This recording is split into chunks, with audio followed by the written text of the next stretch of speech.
Let's learn about the concept of classification systems.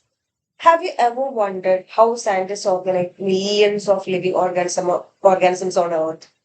Today, we are going to explore the concept and the uses of classification system in biology. Okay. So basically, classification is the process of grouping organism based on the features they share. Right. So the shared features. This helps scientists study living things in a structured and organized way. Why we are doing that? Because it will help us to study living things in a structured and organized way, right? And what do you mean by a species actually? So a group of organisms belong to the same species if they can reproduce and produce fertile offspring. Okay.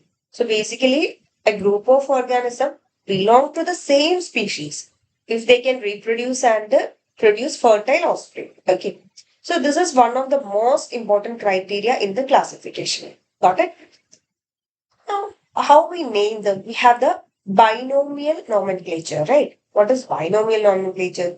To avoid confusion, scientists use a universal naming system called the binomial nomenclature. Each organism has two-part scientific name. Okay, we have two-part scientific name. The first part is the genus and the second is the species. So we have the genus and the species. For example, you can take the case of humans, right? We are called Homo sapiens. So the Homo stands for genus and sapiens stands for species, right? How did we classify it before? Based on the evolutionary relationship, right? So scientists studied like bonds, all these things, right? Organisms with the common ancestors were grouped together. And where do we get these evidences from? So, what were the basis of classification? Right. What were the basis of classification? Based on the evolutionary relationship. The organism with the common ancestors were grouped together. And where do we get these evidences? From the physical characteristics, the DNA based sequences, and also the protein structure. So these were the evidences for classification. So let's see how do we classify them in the traditional classification, right? So in the past, organisms were classified based on their physical structure, right? So morphology and anatomy. And the scientists studied their bones, organs, body shapes through dissection. So we use the dissection to study the body structures. Okay.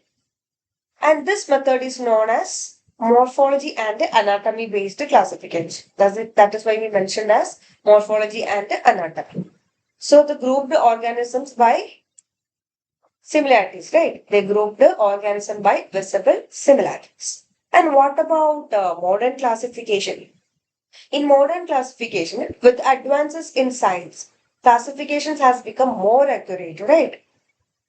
And the scientists now study DNA and protein to understand relationship between organs, right? And we have the project like Human Genome Project, right? So basically, we use DNA sequencing and molecular biology. These are the advanced methods, right? And we have the project like Human Genome Project, and it made it possible to compare genetic information across species. So, what was the use of this particular product? It helped us to compare the DNA of different organisms across the species. Okay, and it is more reliable than the physical comparison. And why do you think DNA is better other than the morphology? So we can say that sometimes different species living in the same environment might look similar, right? But the DNA will reveal their true evolutionary relationship. So species with a similar DNA sequence are more closely related. So that is why nowadays we give more importance to DNA. Okay. And what could be the uses of classification?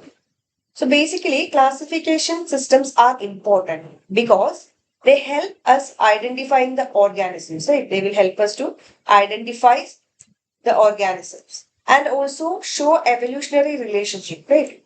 Evolutionary relationship between the species. And also, it provides a universal naming system. It will help us to for the universal naming and make studying biology easier and more organized. So we have the evolutionary history. We can see the relationship between species, and it's also help us to discover similarities even if organisms look different. So protein analysis also help us to trace the relationship, right? So classification is not just about naming the organisms, right? And it helps us understand the history of life on Earth. Thanks for watching.